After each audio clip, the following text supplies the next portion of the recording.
Hello बच्चों, तो आज के इस वीडियो में हम पढ़ने वाले हैं समाकलन या कलन विधि से गति के समीकरणों की स्थापना। ठीक है, इसका अपन डेरिवेशन करने वाले हैं। तो जैसा कि आप सभी जानते हैं कि गति के तीन समीकरण होते हैं। पहला समीकरण होता है बच्चों v बराबर u प्लस ए टी, ये गति का प्रथम समीकरण है। और दूसरा समीकरण होता है s बराबर u T plus 1/2 A T square. और तीसरा समीकरण होता है बच्चों v स्क्वायर बराबर u स्क्वायर और प्लस कितना होता है 2as।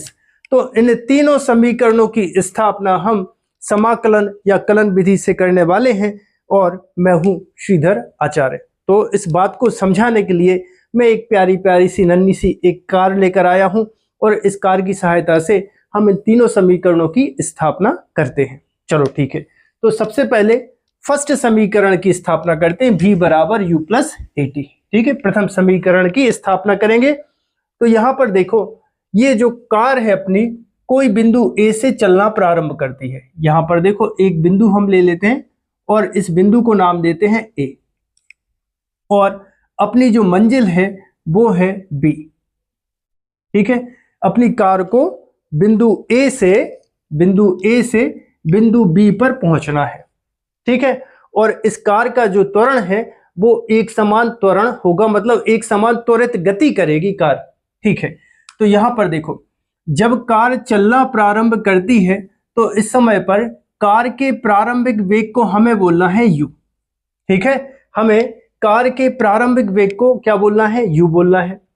और यहां पर जो समय है, समय t बराबर 0 रखना है। ठीक है, समय t बराबर 0 पर कार का जो प्रारंभिक वेग है, जहां से कार चलना स्टार्ट कर रही है, प्रारंभ कर रही है, तो वो क्या है, प्रारंभिक वेग है। और जब कार ने समय लिया t, समय जब कितना हुआ, t हुआ, तो कार जो है वो अपनी A से बिंदु B पर पहुंच जाती है। और यहां पर कार का जो अंतिम वेग है, कार का अंतिम वेग, इसको बच्चों अपन को लेना है v। ठीक है, और यहां से यहां तक जो कार का विस्थापन है वो अपन को रखना है s। ठीक है, यहां पर विस्थापन अभी 0 हो जाएगा क्योंकि कार अभी विस्थापित हुई नहीं। और जैसे ही बिंदु A से B पर पहुंचेगी तो कार का जो विस्थापन है वो कितना हो जाएगा, s हो जाएगा। तो अब मुझे बच्चों ये बताइए कि कार का जो त्वरण है इसकी अपन को स्थापना करना है। तो यहां पे हेडिंग लगाना प्रूफ बोल सकते हो या फिर व्युत्पत्ति बोल सकते हो। तो इस स्थिति में कार का जो त्वरण है, यहां पर लिखना कार का त्वरण। तो त्वरण का सूत्र क्या होता है बच्चों, बताओ। कार के त्वरण के बराबर अपन लिखेंगे वेग में परिवर्तन और बटे क्या होता है, समय। अब त्वरण को हम दर्शाते हैं a से। ठीक है, त्वरण को दर्शाते हैं a से, और a बराबर क्या हो जाएगा, वेग में परिवर्तन। तो वेग में कितना परिवर्तन हुआ है, प्रारंभिक वेग कितना है, u है, और अंतिम वेग कितना है, v है। तो हमें क्या करना है, अंतिम वेग माइनस करना है प्रारंभिक वेग बटे, जब बच्चों कार ने t समय लिया था तो वहां पर वेग कितना था, v। तो v के रिस्पेक्ट में जो समय था वो t था और u के रिस्पेक्ट में जो समय था वो कितना था, 0। अब मुझे आप ये बताओ, यहां पर क्या हो रहा है, वेग में परिवर्तन, और यहां पर हो रहा है समय में परिवर्तन। और परिवर्तन को दर्शाने के लिए अपन क्या लगा देते हैं, d मतलब क्या होगा सर, परिवर्तन होगा। परिवर्तन को बताने के लिए अपन क्या लगा देते हैं, d लगा देते हैं। मतलब ये हो जाएगा a बराबर d माने परिवर्तन, v माने वेग, वेग में परिवर्तन बटे क्या हो जाएगा, समय में परिवर्तन। बोलो क्लियर है क्या। d का मतलब क्या, परिवर्तन, वेग में परिवर्तन बटे समय में परिवर्तन बराबर क्या होता है, त्वरण। अब बच्चों यहां से अगर तुम dt का त्रियक गुणा इधर कर दो तो कितना बन जाएगा, तब ये बन जाएगा a dt बराबर हो जाएगा dv, और इसको बोलेंगे समीकरण नंबर 1। अब समीकरण नंबर 1 का अपन को क्या करना है, समाकलन करना है। तो यहां पर लिखना समीकरण 1 का समाकलन करने पर।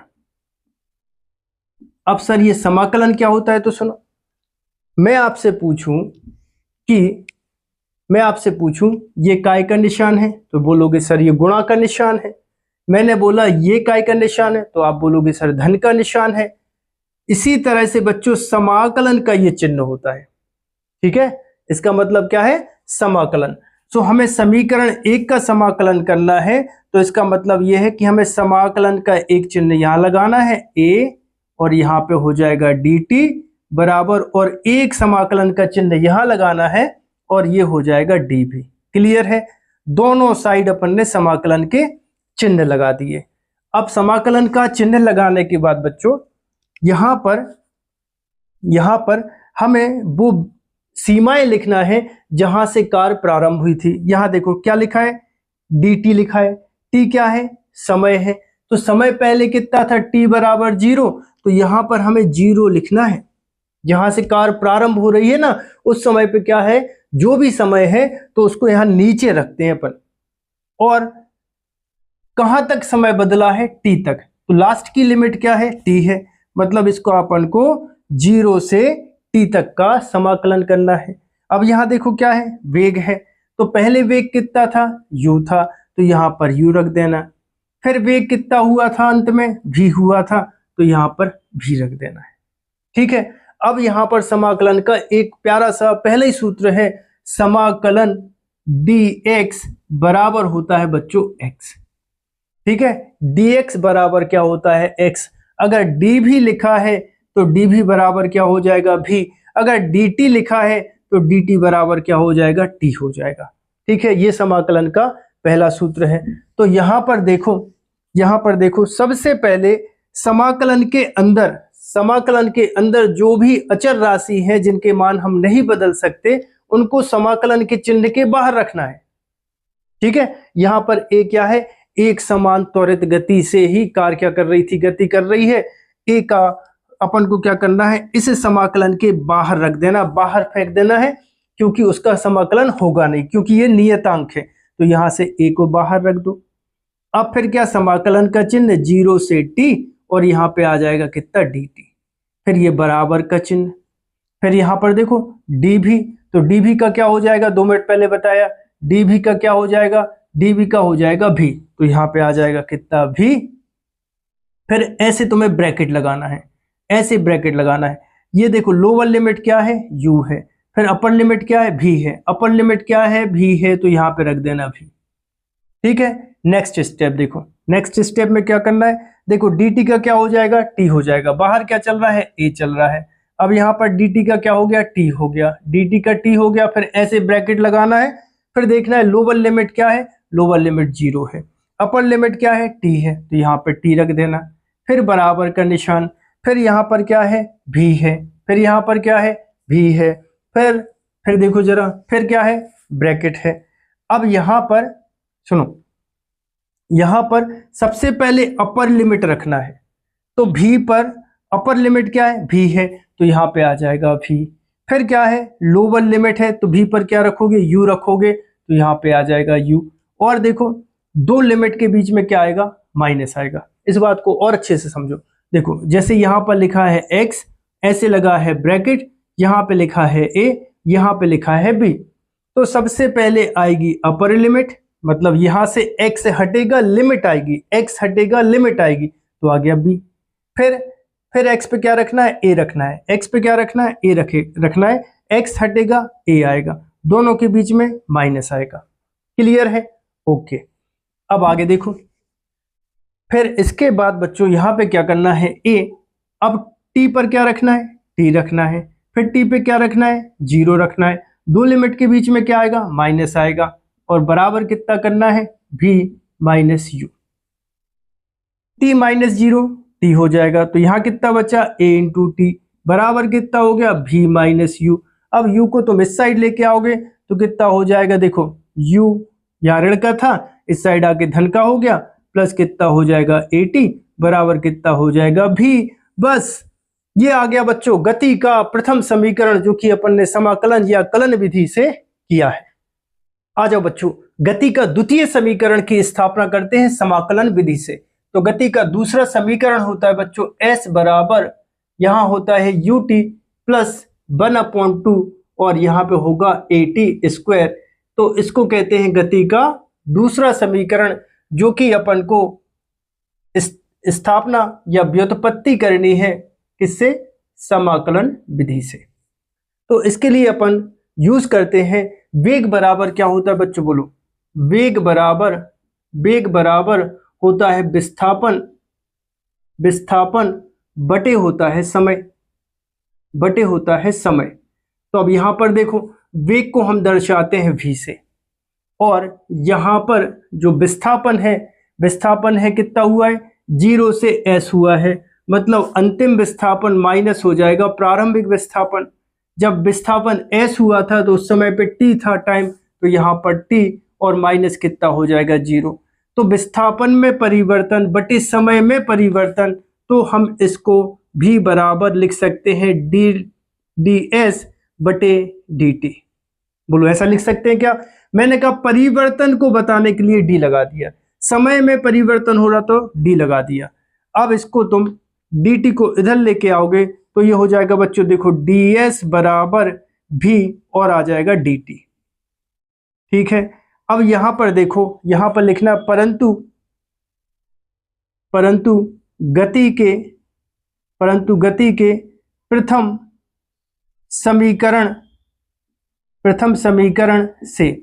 अब गति का प्रथम समीकरण होता है बच्चों v बराबर u प्लस AT। तो तुम्हें क्या करना है? v पर मान रख देना, ये v का मान v की जगह रख देना, तो आ जाएगा देखो ds बराबर v का मान u प्लस AT और बाहर क्या चल रहा है? dt। अब इसे dt का पूरे ब्रैकेट में गुणा कर दो, तो ये बन जाएगा बच्चों देखो ds बराबर, अब ये dt अंदर आएगा तो कितना आ जाएगा? देखो u dt प्लस AT और ये आ जाएगा dt। क्या किया मैंने इसे dt का इस ब्रैकेट में गुणा कर दिया, सो u dt AT dt। अब इसे समीकरण नंबर 1 देना। समीकरण नंबर 1 का समाकलन करने पर तो यहां लिखना समीकरण 1 का समाकलन करने पर तो समाकलन का चिन्ह लगा दो। यहां पर देखो ये समाकलन का चिन्ह और यहां पे आ जाएगा ds। अब जो विस्थापन, ds मतलब क्या है? विस्थापन की लिमिट क्या थी? यहां थी 0 और यहां कितनी थी? s। तो 0 to s बराबर, यहां पर क्या चल रहा है? dt क्या है? टाइम। तो यहां पर टाइम की लिमिट, टाइम कितना था? पहले था 0, बाद में जाके कितना हुआ था? t। तो 0 से t और यहाँ पे कितना आ जाएगा? u और फिर आ जाएगा dt प्लस, अब यहाँ पर क्या है? टाइम। तो टाइम की लिमिट 0 से t और यहाँ पे कितना आ जाएगा? AT और फिर आ जाएगा dt। बोलो क्लियर है क्या? जहां जहां समाकलन हो रहा है वहां समाकलन का चिन्ह लगा दो और उसकी लिमिट लगा दो। अब यहाँ पर देखो ds का क्या हो जाएगा? ds का s हो जाएगा। भाई देखो इस 2 मिनट पहले मैंने क्या सूत्र बताया था? dx का कितना होता है? x। तो ds का क्या हो जाएगा? ds का s हो जाएगा। फिर इसकी लिमिट क्या है? 0 to s बराबर। अब यहाँ पर देखो u कैसी राशि है?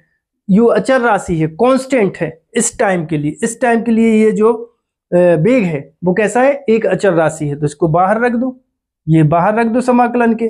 फिर यहाँ पे कितना आ जाएगा? 0 से t और यहाँ पे कितना आ जाएगा? dt प्लस, अब यहाँ a अचर राशि है तो a को बाहर रख दो और यहाँ पर इंटीग्रेशन मतलब समाकलन का चिन्ह 0 से t और यहाँ पे आ जाएगा t और कितना आ जाएगा? dt। क्लियर है? अब आगे देखो s पे क्या रखोगे? अपर लिमिट क्या है? s। तो s पे s रखोगे तो आ जाएगा s, फिर s पे रखोगे 0 तो आ जाएगा 0। 2 लिमिट के बीच में क्या आएगा? माइनस, तो यहाँ पे लगा देना माइनस, फिर बराबर u dt का t। भाई dx का x तो dt का t और यहाँ पर कितना आ जाएगा? 0 से t आ जाएगा, ठीक, प्लस a। अब यहां पर हमें एक दूसरा फॉर्मूला लगाना है। सुनो, दूसरा फॉर्मूला भी जल्दी से सुनो, दूसरा फॉर्मूला भी जल्दी से सुनो, बताता हूं। यहां पर दूसरा फॉर्मूला लगेगा इंटीग्रेशन यानी समाकलन x to the power n और dx अगर लिखा है तो इसको लिखोगे x to the power n plus 1 बटे हो जाएगा n प्लस 1। तो यहां देखो t पर कितने की पावर हो जाएगी 1 की, क्योंकि t कितने बार है, एक बार है, तो t के ऊपर 1 की घात। तो यहां ऐसा अगर लिखा है तो इसको हम ऐसे लिख सकते हैं। आओ लिखें। तो x की जगह क्या है t, x की जगह क्या है t, तो ये t, फिर कितना है n, तो n की जगह कितना है 1, n की जगह कितना है 1, n बराबर कितना है 1 दिख रहा है। तो 1 प्लस 1 बटे n प्लस 1, तो n कितना है 1, 1 प्लस 1 और फिर लिमिट यहाँ 0 और यहाँ पे हो जाएगा t। सो जल्दी से वीडियो को पॉज करके इतना नोट कर लो। अब आगे देखो मेरे प्यारे बच्चों, s माइनस 0 कितना हो जाएगा, s हो जाएगा, s हो जाएगा। फिर क्या है, फिर बराबर है तो बराबर का साइन लगा दो। फिर क्या है u, तो यहाँ पे आ जाएगा u। अब देखो t पर t रखा कितना आ जाएगा, t आ जाएगा। फिर t पे 0 रखोगे तो माइनस आ जाएगा 0। फिर क्या है प्लस a। अब क्या करना है तुम्हें, यहाँ देखो t 1 धन 1 कितना हो जाएगा 2, तो t स्क्वायर बटे 1 धन 1 तो बटे हो जाएगा 2। लिमिट क्या है 0 टू t है। अब आगे देखो ये हो जाएगा s बराबर, यहाँ पर देखो t माइनस 0 t हो गया प्लस a। अब यहाँ पर देखो अपर लिमिट क्या है t, तो t पे t रखा तो कितना हो जाएगा t स्क्वायर बटे कितना 2 माइनस, अब t पे क्या रखोगे 0, तो 0 का स्क्वायर बटे कितना है 2, तो ये आ गया 2। अब s बराबर करोगे तो कितना आ जाएगा ut प्लस 2 कॉमन ले लो तो 1 बटे 2a ब्रैकेट में कितना t स्क्वायर माइनस 0, 0 का वर्ग कितना 0। तो s बराबर कितना हो जाएगा ut प्लस हो जाएगा 1 बटे 2 और ये आ जाएगा at स्क्वायर आ जाएगा। तो बच्चों ये समाकलन विधि से गति के दूसरे समीकरण की स्थापना है। अब जल्दी से हेडिंग लगाओ, गति के तीसरे समीकरण की स्थापना। अब बच्चों अब गति के तीसरे समीकरण की स्थापना करते हैं। तो देखिए 2 मिनट पहले ही अपन ने देखा त्वरण बराबर क्या होता है, सर त्वरण बराबर होता है वेग में परिवर्तन बटे होता है समय, ठीक है। अब यहां से क्या करो dt का तिर्यक गुणा करो। रुको। अब गति का जो तीसरा समीकरण होता है बच्चों वो क्या होता है, v का वर्ग बराबर u का वर्ग प्लस कितना होता है 2as। अब यहां पर कहीं पे समय तो है ही नहीं और अपन ये जो सूत्र लगा रहे हैं इसमें समय है, तो इसको खत्म करने के लिए आप क्या करो dx a बराबर dv बटे dx से भाग दे दो गुणा dx से गुणा कर दो बटे आ जाएगा dt। हो सकता है कि नहीं भाई, dx से dx तो कैंसिल हो रहा तो वही आ रहा है भाई, dx से dx तो कैंसिल हो रहा तो वही आ रहा है। मतलब हम लिख सकते हैं कि नहीं भाई dx से गुणा dx से भाग, dx से गुणा dx से भाग, तो वही आ रहा। अब यहां पर मुझे आप ये बता दो dx बटे dt का मतलब बता दो। ये तो वेग है भाई, वेग बराबर क्या होता है विस्थापन बटे कितना होता है समय। अब यहाँ पे विस्थापन तो अपन s ले रहे हैं तो यहाँ पर ds लिख दो, यहाँ पर ds लिख दो, यहाँ पर ds लिख दो, यहाँ पर ds लिख दो। क्लियर है, ओके। अब यहाँ पर ds बटे dt की जगह क्या आ जाएगा v, तो ये आ जाएगा a बराबर dv बटे ds और यहाँ पे आ जाएगा v आ जाएगा, गुणा करके क्या आ जाएगा v आ जाएगा। यहाँ पे इसका तिर्यक गुणा कर दो तो कितना आ जाएगा ads बराबर v और आ जाएगा dv और इसको देना समीकरण नंबर 1। अब बच्चों क्या करें अपन समीकरण नंबर 1 का समाकलन करें, समीकरण नंबर 1 का समाकलन करें। तो देखो कैसे करेंगे, यहां पर लिख देना समीकरण 1 का समाकलन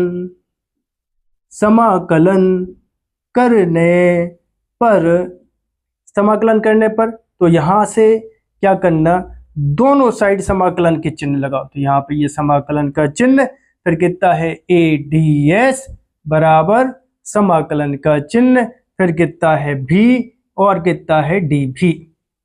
यहाँ पर ds क्या है, विस्थापन है। विस्थापन पहले कितना था, 0 था, बाद में जाके कितना हुआ, s हुआ। यहाँ क्या है, वेग। पहले वेग कितना था, u, पहले वेग कितना था u, बाद में जाके कितना हुआ, v, तो यहाँ पे लिख दो v। a अचल राशि है तो बाहर कर देना, फिर समाकलन का चिन्ह 0 से s और यहाँ पे लिख देना ds। अब यहाँ पर देखो समाकलन x to the power n और dx अगर है तो इसको अपन लिख सकते हैं x के ऊपर n की घात +1 एक और बटे आ जाएगा n+1। तो यहाँ पर तो v के ऊपर 1 की घात है तो x की जगह क्या आ जाएगा, v, x की जगह क्या आ जाएगा, v, तो ये v, n की जगह कितना है 1, सो 1+1 बटे n, तो n का मान 1, तो 1+1, फिर कितना है, फिर ब्रैकेट लगाओ, फिर यहाँ पर u लिमिट, यहाँ पे v लिमिट। ठीक, अब dx का क्या हो जाएगा, मतलब ds का क्या हो जाएगा, s हो जाएगा।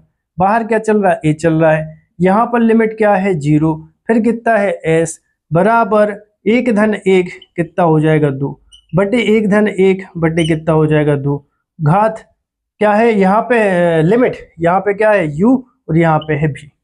ठीक, वीडियो को पॉज करके इतना जल्दी से नोट कर लो सो गति का तीसरा समीकरण जल्दी से आ जाए। यहाँ पर देखो कितना है, a है, रख दिया अपन ने a, फिर कितना है, s पे s रखा तो आ जाएगा s माइनस कितना 0, भाई s पे s रखा तो s माइनस कितना 0 बराबर यहाँ पे अपर लिमिट क्या है v, तो v पे v रखा v² बटे कितना है 2 माइनस v पे अब क्या रखोगे u, v पे क्या रखोगे, u रखोगे, तो माइनस u का स्क्वायर बटे 2, तो s माइनस 0 s, तो ये आ जाएगा as बराबर, यहाँ पर देखो 2 कॉमन ले लो तो 1/2, यहाँ पे v² माइनस u², 2 को इधर लेके जाओ तो ये आ जाएगा 2as बराबर v² माइनस u² को इस साइड लेके आओ तो ये बनेगा v² बराबर u² प्लस कितना 2as। बच्चों ये गति का तीसरा समीकरण है जिसको हमने समाकलन विधि से प्राप्त किया है। आई होप आप सभी को वीडियो पसंद आया होगा। यदि आप सभी को वीडियो पसंद आया हो तो चैनल को सब्सक्राइब करें, वीडियो को लाइक करें, वीडियो को अपने दोस्तों के साथ शेयर करें। मिलते हैं बच्चों अगले वीडियो में।